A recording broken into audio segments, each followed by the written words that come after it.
So if you ask most people to visualize their organs, wait, I shouldn't say it like that. You ask them to just picture what's inside them. Well, they tend to assign them these very rigid, singular identities, like Yeah. cartoon versions of organs. Exactly. Like the stomach is just a chemical vat. Here. And the heart is, a mechanical pump. Right. And the lungs, well, we usually just relegate them to the role of basically passive biological meat balloons. Meat balloons, that's incredibly accurate to how we think of them. Right. You inhale, they expand. You exhale, they deflate. It is a very comfortable, straightforward visual. It is, but it's also, frankly, a massive disservice to what is objectively one of the most dynamic, heavily trafficked intersections in human biology. Yeah. Because treating the lungs merely as, like, air sacs, it completely ignores about 90% of their actual job description. Which is exactly why we are tearing up that textbook definition today. So welcome to this custom-tailored deep dive into your own chest cavity. We've gathered a really comprehensive stack of source material dissecting the modern understanding of the human lung. And our mission today is to completely reshape your relationship with every single breath you take. We are moving past the simple mechanics of inflation. Yeah, we're looking at the hidden reality here. The fact that your lungs operate as covert chemical factories, vital blood reservoirs, and just absolute evolutionary marvels. To do that, we are going to travel from the gross structural anatomy of the rib cage down into the microscopic border crossings of single-cell walls. And then eventually we'll zoom back out into the bizarre evolutionary pathways of, spiders and crocodiles. Okay, let's unpack this, because before we get down to the microscopic machinery, let's establish the physical real estate these organs actually command. Right. Ground us in the macro architecture inside the human chest. Sure. So the first thing to understand is that your lungs absolutely dominate your thoracic cavity, but they are not identical twins. No, they are distinctly asymmetrical to accommodate the rest of the neighborhood. Your right lung is actually the larger and heavier of the two, and it's divided by fissures into 3 distinct lobes. But the left side has a space constraint because of the heart, right? Exactly. So how does the left lung adapt to that structurally? Does it just squish out of the way? It quite literally yields the space, yeah. The left lung only has 2 lobes, and along its inner border, it features a physical indentation. Like a dent. Yeah, it's known as the cardiac notch. It essentially acts as a protective cradle for the heart. Oh, wow. And to structurally compensate for that missing 3rd lobe, the left lung actually has a small, sort of tongue-like projection at its base. It's called the lingula. The lingula. So they are totally custom fitted around the cardiovascular system. They really are. How much mass are we talking about for the whole package? Like, if you weighed them? Together, they weigh around 1.3 kilograms. So just shy of 3 pounds. Right. But the mass is deceiving, Because they are incredibly porous, within that 1.3 kilograms, you have an estimated 2,400 kilometers of branching airways. Wait, 2,400 kilometers? That is like roughly 1,500 miles of tubing folded up behind my ribs. It's hard to wrap your head around. It's like taking the distance from New York to Miami Yeah. and aggressively folding it into a space the size of a shoebox. The geometry required to make that fit is staggering. Mm. And at the terminal end of all those microscopic branching tubes are the alveoli. Those are the tiny air sacs. Exactly. Yeah. Where oxygen actually enters your blood. You have somewhere between 300 and 500 million of them. Which brings up a statistic I feel like everyone has heard at some point. Oh, I know where you're going with this. The classic claim that if you spread your lungs out flat, they would cover an entire tennis court. Given the numbers you just dropped, does that actually hold up? No, it's actually a deeply entrenched myth. Wait, really? Yeah, completely. I mean, the surface area of the lungs is immense, don't get me wrong. It's estimated to be between 50 and 75 square meters. Okay. But a standard singles tennis court is significantly larger than that. It's closer to 195 square meters. Oh, wow. So in reality, the surface area of your lungs is less than half of a tennis court. Consider that myth busted. But honestly, 50 to 75 square meters of delicate tissue folded inside my chest is still a biological miracle. Oh, absolutely. It's essentially microscopic origami. But if we follow the logic of that massive surface area, Yeah. every time you take a breath, you are exposing 50 square meters of highly sensitive wet tissue to whatever is in the atmosphere. Right. How does an area that large not become immediately clogged with atmospheric dust, pollen, and bacteria? Well, it survives because it operates an aggressive, fully automated, self-cleaning mechanism. Okay. Because the sheer volume of incoming debris means your lungs can't just filter the air. They have to physically transport the garbage out. Right, like an active disposal system. Exactly. And this relies on a process called mucociliary clearance. Mucociliary clearance. Yeah. So that implies mucus and cilia. How do they coordinate? Think of the lining of your upper airways as a microscopic, upward-moving conveyor belt. Okay, I'm picturing it. The foundational layer consists of goblet cells. They're aptly named because they look like little chalices, and they continuously secrete mucus. And that mucus acts as, what, a trap? Yes, a highly effective sticky trap. It catches pathogens and particulate matter the very moment they land. But I mean, a sticky trap is totally useless if you just leave it there to rot. The dirt needs an exit strategy. Exactly, and that is where the ciliated cells step in. Interspersed among all those goblet cells are cells featuring hundreds of tiny hair-like projections, the cilia. Right, the hairs. And they don't just wave around randomly, they beat in a highly coordinated, rhythmic, upward stroke. Upward against gravity. Yes, they literally sweep the contaminated mucus up your respiratory tract toward your pharynx. And then what happens? Well, you either swallow it harmlessly into your stomach acid, which destroys the bacteria, or you cough it out. Wow, a self-cleaning escalator. That makes perfect sense for the tubes.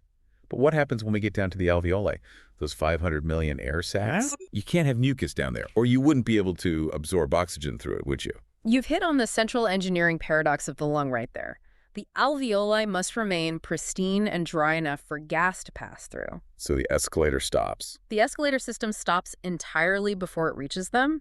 The alveolar walls themselves are incredibly thin. How thin? Super thin. 95% of that surface area is made up of type I cells, which are flattened squamous cells. They basically act as ultra-thin glass windows to allow oxygen to slide directly into your bloodstream. Okay, so if type I cells take up 95% of the space, what is happening in the remaining 5%? That 5% is occupied by type 2 cells, and honestly, they are arguably the unsung heroes of your chest. Really? Why? Well, they're cube-shaped, and they typically cluster in the corners of the alveolar. Their primary function is to secrete a substance called lung surfactant. Surfactant, what does that do? Without surfactant, the natural surface tension of the microscopic layer of water in your lungs would act like a wet plastic bag. Oh, meaning it would just stick to itself. Exactly. The moment you exhaled, the walls of the alveoli would stick together and collapse permanently. So they are constantly producing a biological anti-stick coating? They are. But their secondary function is even more remarkable. Tell me. Because type I cells are so incredibly thin and specialized, they've actually lost the ability to divide and reproduce. Wait, so they can't repair themselves? No, they can't. If a type I cell is damaged, a type 2 cell will literally differentiate it shapeshifts into a type I cell to patch the hole in the wall. Are you kidding? So they act as an embedded stem cell repair crew, just fixing the windows on the fly. Pretty much. But that still doesn't solve the debris problem you mentioned earlier. Right, because if there's no mucus escalator down there and a stray piece of dust bypasses the upper airways, what removes it? The immune system dispatches a specialized cleanup crew called alveolar macrophages. Macrophages. Yeah, you can visualize them as independent sweepers or like little Pac-Men patrolling the air sacs. Raw. If they encounter a stray bacterium, a piece of dust, or even a red blood cell that accidentally leaked from a capillary, the macrophage just envelops and digests it. Looks amazing. Add to that a protein called elastin, which gives the alveolar walls their rubber band-like recoil, and these tiny interconnecting escape hatches between the sacs called the pores of Kohn, and you have a highly resilient, dynamic microenvironment. Resilient, yes, but obviously not invincible. No, definitely not. Because if we look at the lifestyle choices people make, we're introducing some severe chemical stressors to this micro world every day. Very true. Mechanically speaking, how does something like, say, chronic alcohol consumption compromise that system? Well, alcohol essentially paralyzes your defense mechanism. It paralyzes them. Chronic exposure to alcohol actively desensitizes the cilia. It alters the way the proteins function inside those hair-like structures, which physically slows down the upward beating of the escalator. Oh, wow. So the escalator just grinds to a halt. Exactly. And when the mucus stagnates, bacteria are allowed to sit and multiply inside the warm, wet environment of the lungs. That sounds like a recipe for disaster. It is. That stagnation is the direct mechanism behind why chronic alcohol use drastically increases the risk of severe pneumonia. The escalator breaks down, and the garbage piles up. But what about smoking? Ah, smoking. If the lungs are so adaptable, with these shape-shifting cells and macrophage Pac-Man, why is cigarette smoke able to cause such permanent structural devastation? Because smoking doesn't just overwhelm the filters. It actively hacks the immune response and turns your own enzymes against you. Turns them against you. Yeah. The chemical stress of the smoke deranges the basal cells, preventing normal repair. But critically, it triggers widespread inflammation. Okay. Your immune cells flood the area and release an enzyme called elastase. Let me guess. Elastase is designed to break down elastin. Correct. And remember, elastin is what keeps your alveoli tight and bouncy. When elastase floods the tissue, it literally digests the structural framework of your lungs. Oh my God. The walls separating those 500 million tiny bubbles just dissolved. They fuse together into these large, floppy, inefficient, empty cavities that cannot push air back out. So you lose the surface area and the elasticity simultaneously. Yes, and that structural collapse is the fundamental definition of emphysema. That is just a terrifying chain reaction. You are basically provoking your immune system into eating your own structural framework. Exactly. Okay, here's where it gets really interesting. Because in the source material, there's a fundamental shift in how we categorize the lung. Yes, there is. We have to look at the exact border where the air stops and the blood begins. Yeah. Because it turns out the lung is running a massive secondary operation that has absolutely nothing to do with breathing. It is, and it fundamentally changes how we view the organ. Your lungs are so deeply entangled with your cardiovascular system that they function as a highly active metabolic and endocrine hub. To start with, your lungs require a unique dual blood supply. Wait, why do they need two separate blood supplies? Well, you have the pulmonary circulation, which is the massive volume of deoxygenated blood arriving from the right side of your heart. That's the blood that needs oxygen. Exactly. The lungs' job is to process that blood, fill it with oxygen, and send it back. But the physical tissue of the lung itself, the bronchi, the supporting structures, they can't survive on that deoxygenated blood. Oh, of course. They need oxygen too. Right. So the body routes a completely separate system, the bronchial circulation, directly from the aorta. It delivers freshly oxygenated blood to feed the lung tissue itself. It's like a massive industrial processing plant getting its own private catering line so the workers don't starve while they process the main product. That is an excellent analogy, but, their relationship with the blood goes well beyond just processing and consuming. How so? The lungs actually act as a strategic blood reservoir for the entire body. A reservoir. Yes. At any given moment, approximately 450 milliliters of blood, nearly 9% of your total blood volume, is just pooling in the highly compliant vessels of your chest. Wait, why hoard 9% of the blood supply? If I'm running or exercising, wouldn't I want that circulating? You hoard it for emergencies. The pulmonary vessels are incredibly flexible. If you suffer a severe hemorrhage, like a trauma where your systemic blood pressure drops dangerously low, your pulmonary blood vessels will automatically constrict. This action forcibly shifts that stored 450 milliliters out of the lungs and straight into your systemic circulation. Wow. It is an automated biological failsafe to keep your brain and vital organs perfused with blood when you're bleeding out. So they are quite literally a physiological blood bank. That alone changes my perspective completely. No, right? But the source material also mentions blood pressure regulation. How does an air sac control blood pressure? Through chemical synthesis. The endothelial cells lining the blood vessels within your lungs actually manufacture an enzyme called ACE, or angiotensin-converting enzyme. ACE, right? I've heard of ACE inhibitors for blood pressure. Exactly. This plays a pivotal role in the renin-angiotensin system. When your body detects that your blood pressure is too low, it releases a mild precursor called angiotensin I. Okay. As that blood flows through your lungs, ACE instantly converts it into angiotensin II, which is a potent vasoconstrictor. Meaning it tightens the blood vessels? Yes. It causes your blood vessels to clamp down, driving your blood pressure back up to safe levels. So the lungs are manufacturing the chemical wrench that tightens the plumbing. Exactly. And the systemic influence doesn't stop there either. What else is there? Well, recent studies confirm that the lungs are a major site of platelet production. Platelets. Like for blood clotting. Yeah. Megakaryocytes, these giant cells that create blood platelets, actually migrate from the bone marrow to the lungs. And the physical environment of the pulmonary capillary bed literally helps shear them apart to release platelets into your blood. So we've got a platelet factory, a blood bank, and a blood pressure regulator. All hidden in your chest. And we haven't even touched on the nervous system interface yet. There's a nervous system interface? Oh, yeah. Scattered throughout the lining of your airways are pulmonary neuroendocrine cells. Okay, what do they do? These specialized cells extend tiny sensors into the airway lumen to monitor the chemical composition of the air you inhale. Like tasting the air. Literally. If they detect dropping oxygen levels or certain irritants, they don't just signal the brain. They actively produce and secrete neurotransmitters like serotonin and dopamine directly into the surrounding tissue. Wait, they are dosing the body with serotonin based on the air quality. Why would they do that? Because serotonin acts locally to constrict or dilate the pulmonary blood vessels and the airway smooth muscle. Oh, I see. It's a way for the lung to internally optimize where the blood and air are flowing, matching the perfusion of blood to the specific areas getting the best ventilation. Your lungs are actively tasting the air and adjusting your internal plumbing in real time. That shatters the meat balloon visual entirely. It is a highly sensitive, autonomous manufacturing plant. It really is. But, seeing how unbelievably complex and specialized the human lung is, it begs the question of evolution. Yeah, how did we get here? Exactly. How did nature arrive at this specific solution?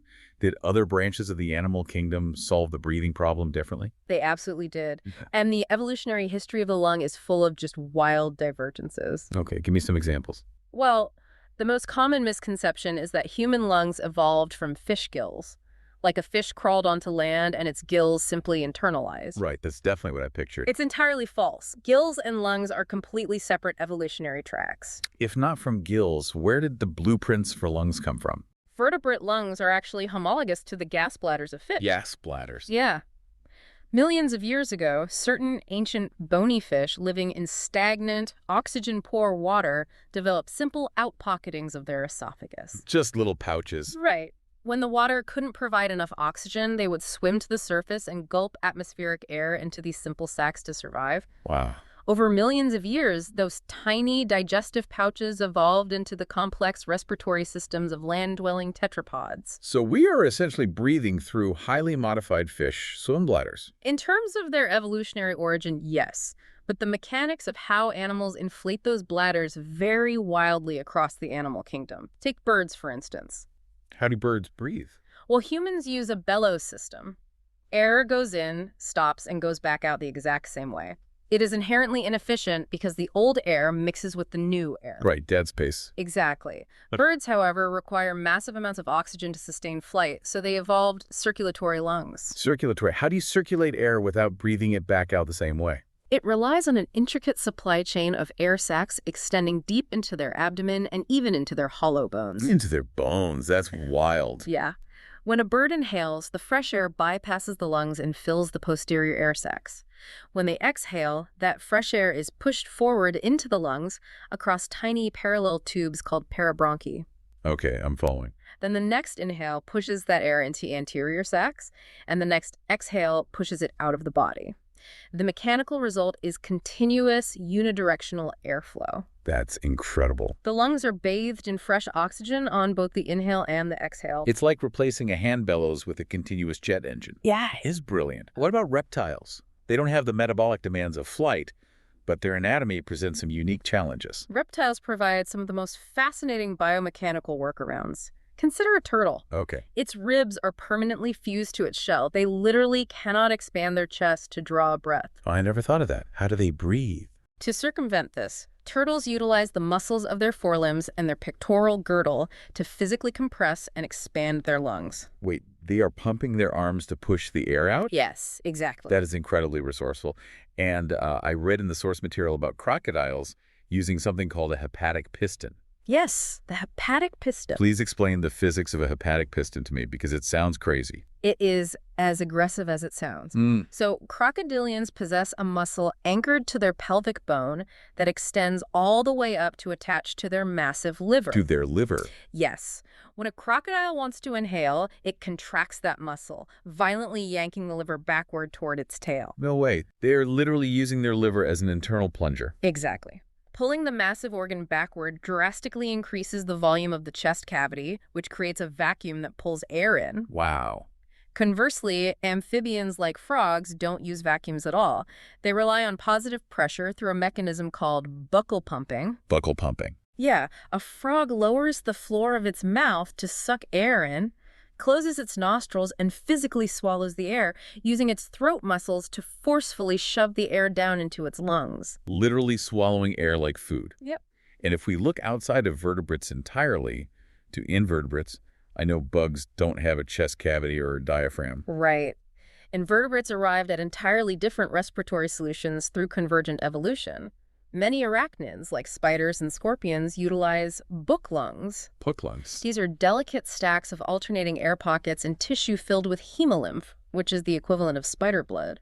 They are arranged exactly like the folded pages of a book, maximizing surface area for gas diffusion straight from the atmosphere. Nature really just reinvents the wheel over and over. Oh, for sure. And perhaps the most bizarre example is the giant terrestrial coconut crab. The ones that look like heavily armored trash cans. Yes, those. They employ bronchostal lungs. Coconut crabs begin their life cycle in the ocean as larvae, breathing underwater. But as they mature and move onto land, they develop these terrestrial lungs. Their gills atrophy to the point of being vestigial.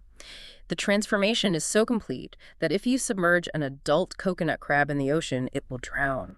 Wait, a crab that drowns? It is a crab that has completely lost the ability to breathe water. An ocean creature that will drown in the ocean.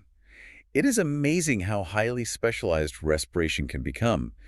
So, to bring it back to you, the listener, how does our human system compare? Good question. If we aren't swallowing air like frogs, and we certainly aren't using our livers as plungers, what is the exact physics of a human breath? Human breathing is dictated by Boyle's law, which states that in a closed system, pressure and volume are inversely proportional. Okay, Physics 101. Right.